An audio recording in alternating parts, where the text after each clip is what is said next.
Hello, and welcome to Shitfaced Shitfics, a show where we get shit-faced and read shitty fics. Your readers today are Milk, I ate too much food. Enigmatic Otaku, Welcome to the Cum Zone. Flammenwerfer, I miss Groovy. Flutter Priest, and Ravage. That's pretty Pogger's pencil. Why is it Poggers today? Why is this a thing? I don't want it. Go away. It's because you're so poggers, pencil. Today we're going to be reading some shitty fanfics, and the theme we're doing for this recording is fucked up pairings. So expect fuck you, Milk. Expect all of these to have weird romantic sexual pairings. That being said, please keep in mind that all the stories we're going to read today are incredibly sexual in nature and most have sex scenes. So if that's not your cup of tea and you can't handle that, now's the time to leave. We love you. It's okay. Just run for the hills because shit's gonna get weird. Okay, so let's go to our first story. Our first story is... We'll have to go to chapter 1. I sent you the link to chapter 3. I'm sorry. The first story we're reading is When It Comes to Clean, There's Only One Mister by the Royal Guard. And the parts for this today will be played by Flammenwerfer. We will play Billy Mays. Yes. Snuggle will be played by Milk. Yes. Rav will play Brawny. Yes. And Priest, you gotta narrate this bitch. For once, I'm gonna sit back on the first story and just not give a shit. I hang out with the people in the chat, like, specifically Alex. Hi, Alex. Yes. Nice. Yes. By the way, Perfect. the link for the first story took me directly to chapter 3. Is that I literally said out loud just now before we did that. Like, did no one hear me when I said I accidentally sent you the link to chapter 3? You'll have to go to chapter 1. No, I I said heard that. you. There's I an- didn't hear that. But now that's fixed. Is my Thank sound you. fucked, Priest? No, you sound great. I heard you just fine. Your sound was fine. Nobody just paid attention. Thanks. Fucking be nice to Pencil. Thank you. I haven't God. had enough vodka yet. Vodka. Vodka, indeed. All right. Is this? I'm picking just the perfect day in the world to try new mic things. Does this sound right? You Your sound mic's fine. You're doing great. And we're going to read a story about Mr. Clean. And the romantic pairing with that is Billy Mays. This is When It Comes to Clean, There's Only One Mister by the Royal Guard. Summary. Billy Mays here, to the waking world that is.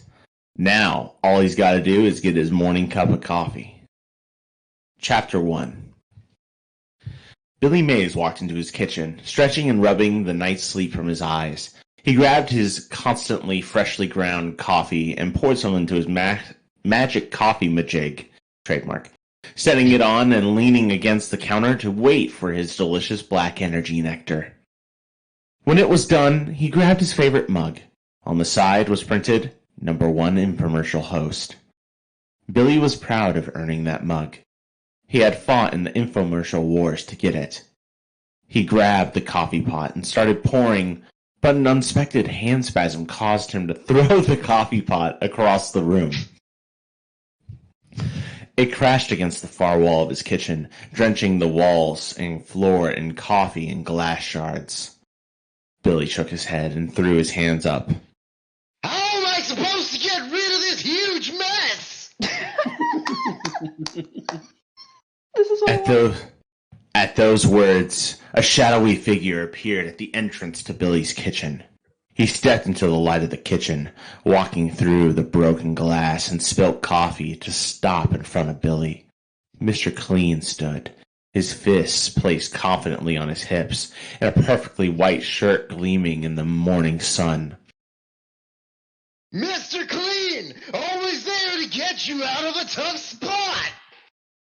Billy said, smiling up at Mr. Clean's tall, muscular form.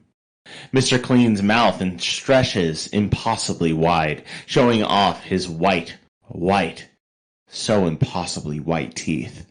He rips his shirt off of his body, the sound of tearing fabric filling the room as he lays it on the ground before turning to Billy. He gestures to the floor, and Billy lays down on the shirt, coffee, and glass. What a charming mister! Lavish me good, sir!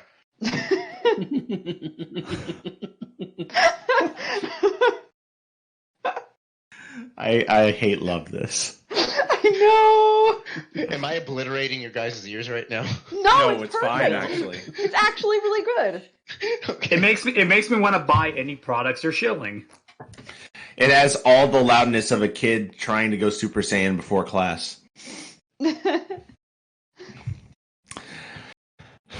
Billy Mays threw his head back, really letting himself feel the broken glass, oh my god, and scalding hot coffee beneath his body. Mr. Clean towered over the man on the floor, grin ever present. Billy looked at him, eyelashes lowered, the coffee slowly beginning to cool on his back. Mr. Clean nodded. Billy knew instinctually what he meant. With sticky fingers, he unbuttoned his shirt and pants. Mr. Clean will get rid of filth wherever it's found! Mr. Clean's grin widened. He withdrew a magic eraser from his back. What? And threw it on the other's body. Billy moaned as the magic eraser's magic swipe did its work, erotically cleaning him of the coffee stains and deeply seated stains on his soul. He went to hand the sponge back, but Mr. Clean's grin dropped. He shook his head solemnly at Billy. Billy's lip quivered as he realized the only dirtiness left. But Mr. Clean, I don't think even Magic Eraser can match that sort of mess. But Mr. Clean was not swayed. He stood firm, arms crossed as he stared down at Billy. The man on the floor nodded, though he was hesitant as he began shoving the magic eraser against his puckered entrance. The muscles there quivered like a frightened chihuahua. Billy moaned, continuing to try and feed the eraser in, though he couldn't get a good ramming angle like this. I don't think I can reach in there. Mr. Clean nodded, shooting double pistols and a wink at the man. He pulled out the Mr. Clean magic reach, a long stick with a head at the end, a magic pad attached. Billy Mays grabbed the device, finding his new powers giving him perfect asshole access. That's really solved my tightness troubles. He slipped it up his rectum, the cleaning power making perfect lube. Billy moaned long and loud. He dimly registered the sound of crunching glass as he threw his head back. The coffee, cold now, glued him to the floor. The tinkling glass was like the melody in the song of his pleasure, the squeaking of the magic reach, thrusting through his love tunnel, the words. The sticky slurping of his ass, peeling away from the sticky coffee, the beat keeping time. Mr. Clean watched as always from above.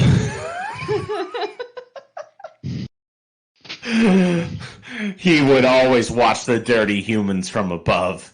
Their carnal pleasure waking a great roaring beast within him. He never touched, though, for that was beneath him. As a holy angel, he could never. He flinched as the beast on the floor writhed, clenched his fists as it called out in ecstasy. Its great honking call of pleasure sent electricity down his back. The human gave one last shuddering spasm as the last of his milky baby paste leaked from his thrusting meat's tip. The human spoke to him. Bam! The mess is taken care of! Offered him back his holy cleanser. He could not speak in this primal thing's tongue. Wouldn't want to if given the chance. He didn't try and simply took the cleanser. He stored it in his holy pocket dimension. That's his asshole. It would be destroyed using the fires of Mount Doom later. He spent a moment gazing at the other Billy Mays. Though he hardly allowed himself to refer to the human as such. He was a divine being. He must keep his distance. He turned away, a moment to collect himself. He gave like Billy, and then he changes his mind and says it instead. He gave it a smile, widening his grin until the blinding light from his perfect teeth locked the memory of the encounter away. It remained hidden from the human until he came and unlocked it again. This memory and countless others. He paid no heed as the other called to him, confusion painted on its prominent features. He let himself go to the light once more. He would return when he could keep himself away no more. Billy sat on the ground, covered in coffee, cum, and glass. His shirt and pants undone. He couldn't remember why that was. He buttoned back up his clothes and stood looking at the mix of body fluids and coffee. Now what can get tough stains like coffee, blood, and cum? He brightens and scurries from the kitchen, entering again with a white tub. Hi, Billy Mays here with OxyClean. This can get out any stain fast. He sets to work on the floor, a nagging feeling in the back of his mind that some other product would do the job even better. So is this the part where if he's still looking at his asshole, does the flex tape guy just run up and just slap him in the ass? I don't know, man. I don't know, man. There's 2 more chapters. Can I just call out some of the beautiful names of some of the people who gave kudos to this fucking work? Yeah, of course. Yes, I can see them. Like the Chihuahua. John Travolta, suck my nuts. Chibi Dashi, I am a Kenten. Oh God. So are we continuing? Yes, we are. Yes. We're gonna do this whole story. It's only 3 chapters. Oh my God. Chapter 2. Billy has a strange dream, but what does it all mean, Basil? Basil? Okay, fucking Gordon. Fuck. Get you some basil. Right. Billy Mays sat on the edge of his bed. No, don't try. No, don't try, honey, don't try, please. Right, got a few big tips for the big night. You need a fine tart, spread the legs up the butt. No, stop, please. Ah.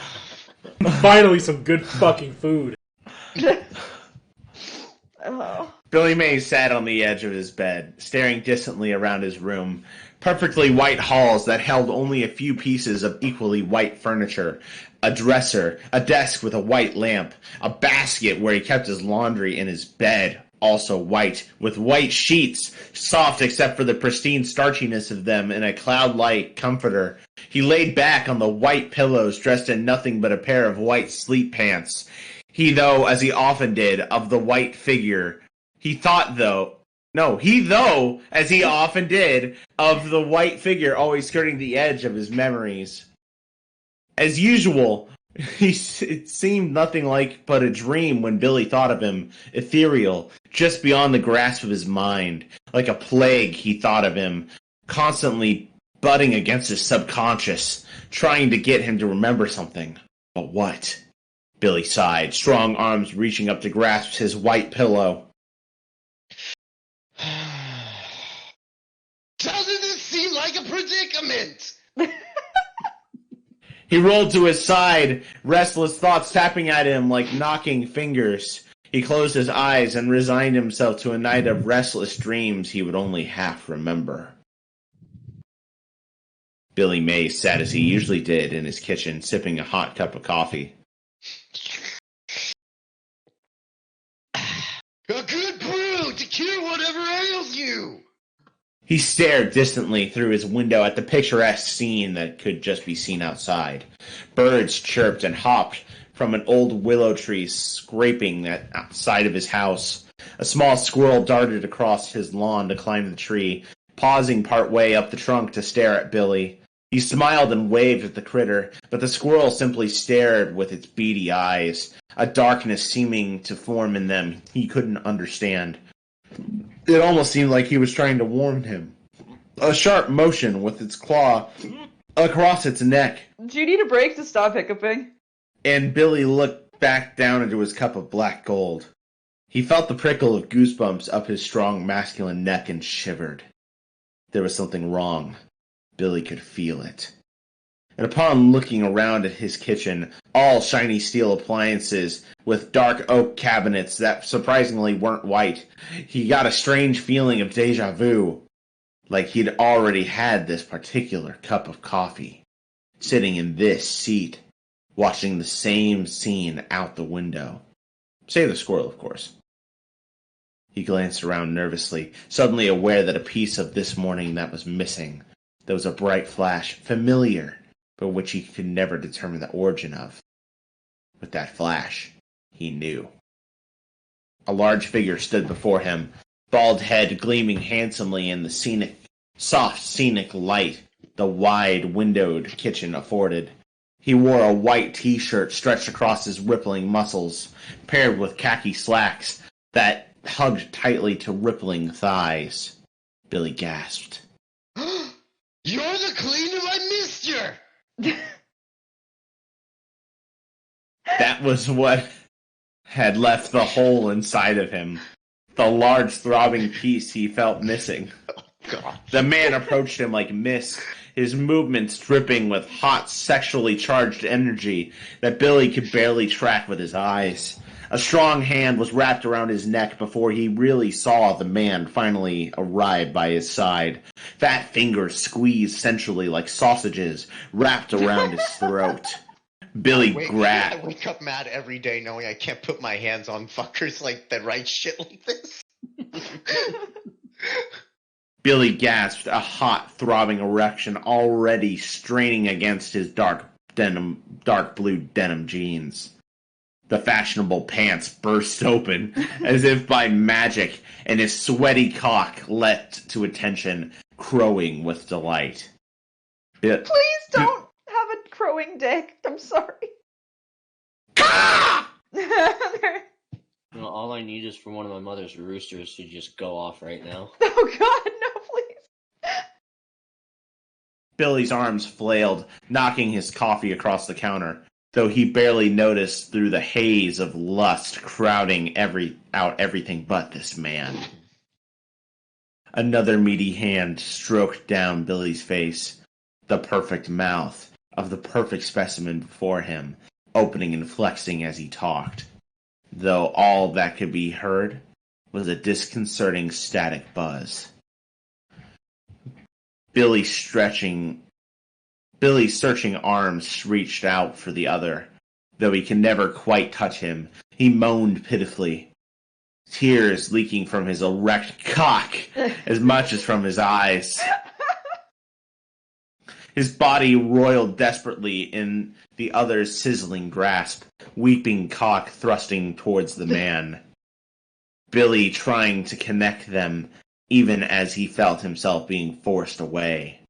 There was a loud whooshing noise, and he was being thrown from the room, away from this kitchen, and the man, no, angel, inside, because that's what he felt like to Billy, an angel he could never reach. He saw the squirrel out of the corner of his eye, the small creature shaking its head forlornly. Billy knew what he was being warned against now. This involvement with an otherworldly being such as the rippling muscle man would only lead to heartache. He closed his eyes tightly against the darkness that spread across his vision and across his very soul. Billy Mays woke with a start, sweat across his brow and trickling down his glistening thighs.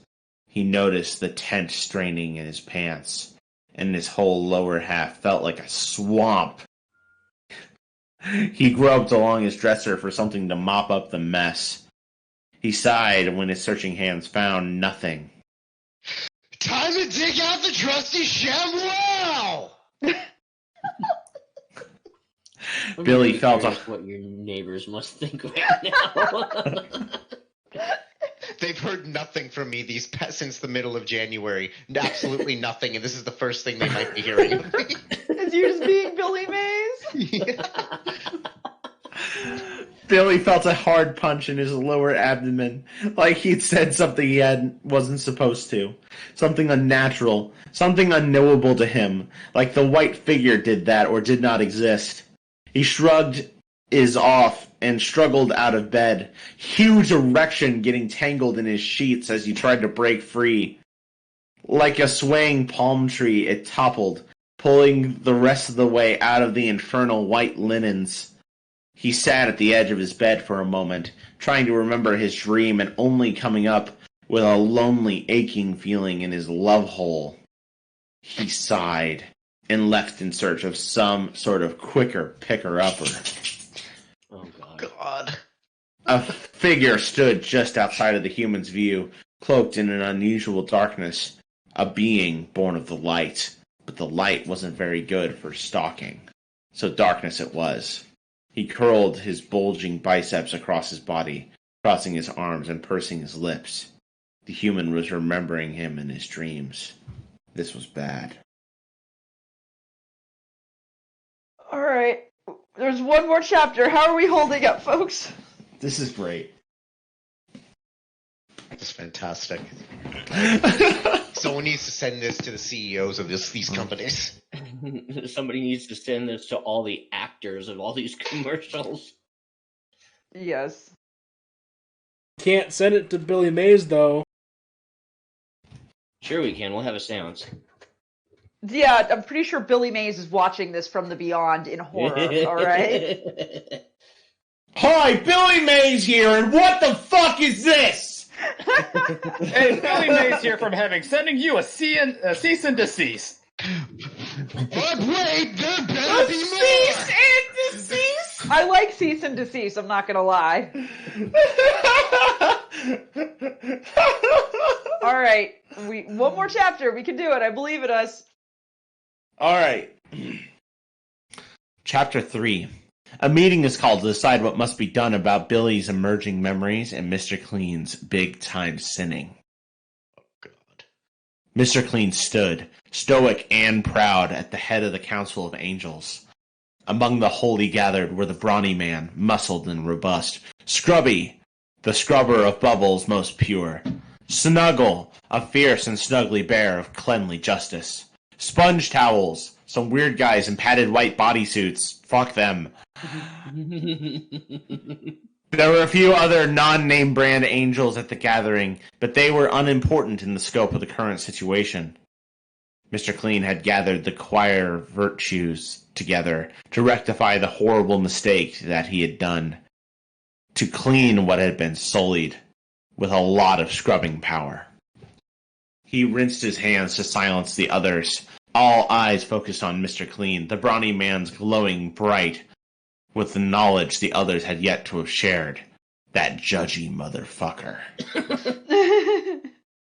Mr. Clean cleared his throat and began gesturing at the other angels, miming wings and doing the thing where you stick your finger in and out of a hole formed by your other fingers.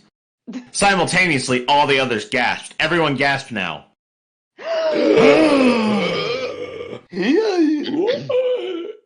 Except the brawny man, that utter asshole. Oops, I wasn't supposed to do that. They had gasped, for what Mr. Clean spoke of was highly forbidden. The virtues were supposed to bring the humans blessings and lead them to acts of courage and heroism, to keep them away from sinning, not to do the sinning all over them, and sin all over that human Mr. Clean had, even if he had never touched. The carnal pleasures Mr. Clean had indulged in were not very appropriate of the brilliant and shining beings of the heavens. This is you, Milk. What do you Push prefer? talk. I am pushing the button. Thank you. Snuggly voice. Snuggly voice. Snuggly voice, what do you propose we do about this most heinous crime? Perfect. Great, that was Absolutely perfect. Said Snuggle in a voice as gentle and refreshing as his detergent.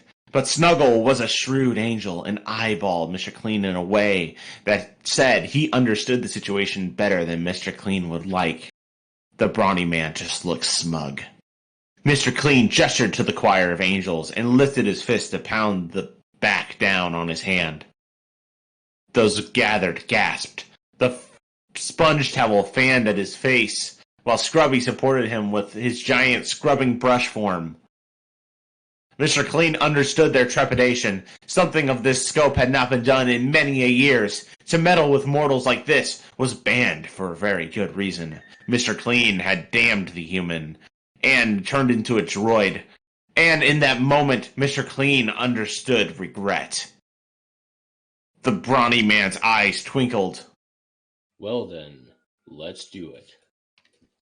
He said, like a total asshole. Mr. Clean clenched his fists. The brawny man simply sauntered smarmily towards Mr. Clean, pausing only when they were nose to nose. The brawny man's douchey grin shining into Mr. Clean's vast pale visage. Blech. You're so used to Michelle Visage. I'm sorry, it's my fault.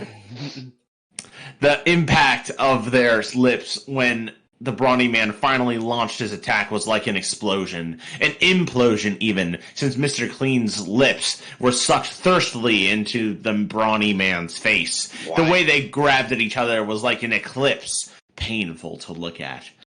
But oh, it hurt so good. They always came together like this. Mr. Clean weak to the brawny man's hot body, even though that ass butt stank like old broccoli casserole.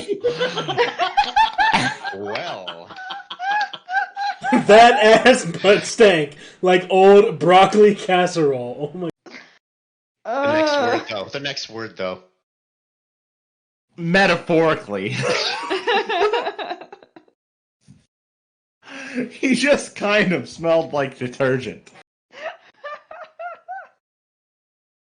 The brawny man licked sexually up Mr. Clean's face, polishing his bald head with his cleft chin, the meaty surface of his chin being such that as it rubbed against Mr. Clean's head, he could feel it inside, like a crayon forming in his groin. Whoa. Try again. Try that again, sir. I like mine better. No. Where have you been putting away your crayons? Like a canyon forming in his groin. Like he wanted that mighty wood so bad. The brawny man, sensing Mr. Clean's need, pulled apart his pants. From the great tear swung the brawny man's great tree, felled from its constraints within his pants. Mr. Clean flexed heavily with want, his own pants ripping into shreds, so that he was bared to the great lumbering man. They laid down, on the clouds, totally nude.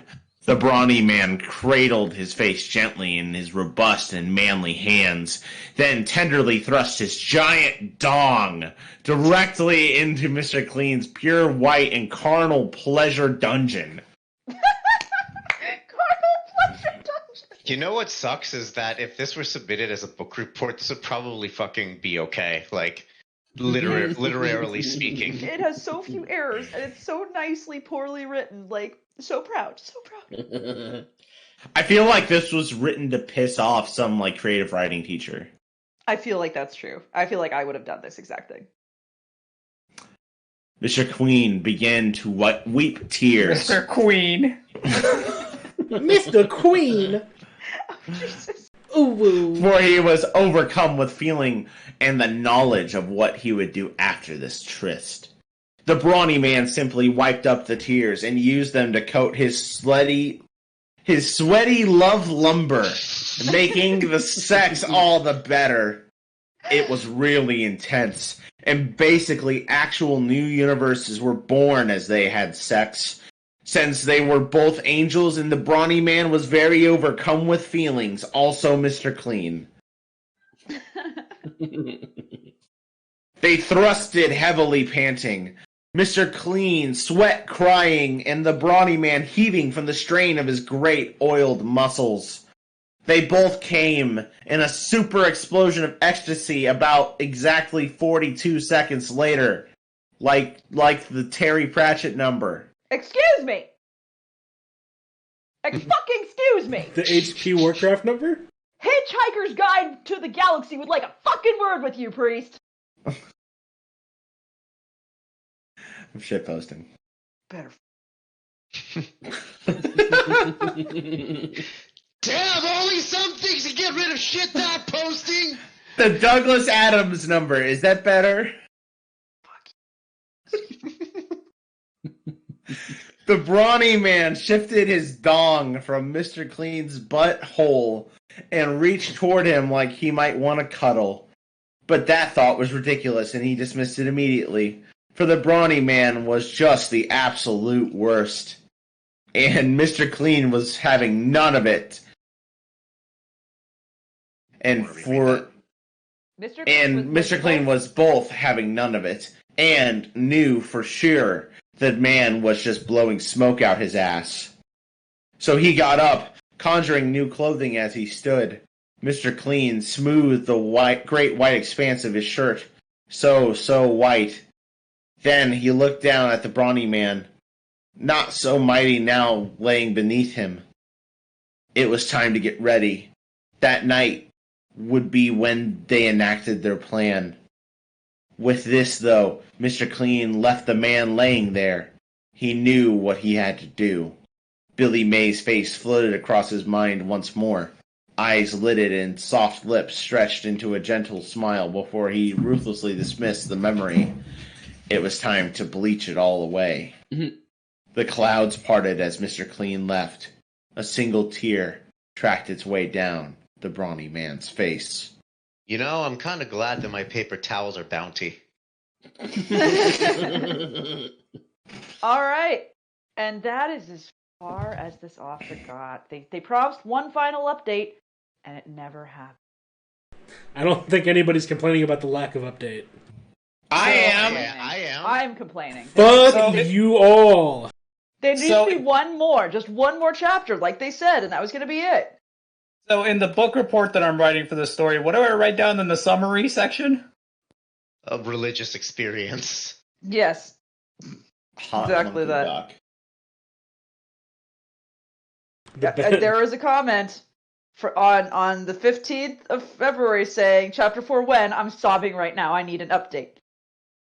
So, you know what? It's one of those beautiful things I've ever read. And it was by Alex. I'm pretty sure it was our Alex. I would love it to be our Alex, but I somehow suspect this was not the case. So, what do we think, guys? 10 out of 10. I fucking love this. 10 out of fucking 10. I need more magic erasers. I'm still waiting for my ceased and desist. Flam, what do you think? It was pretty good!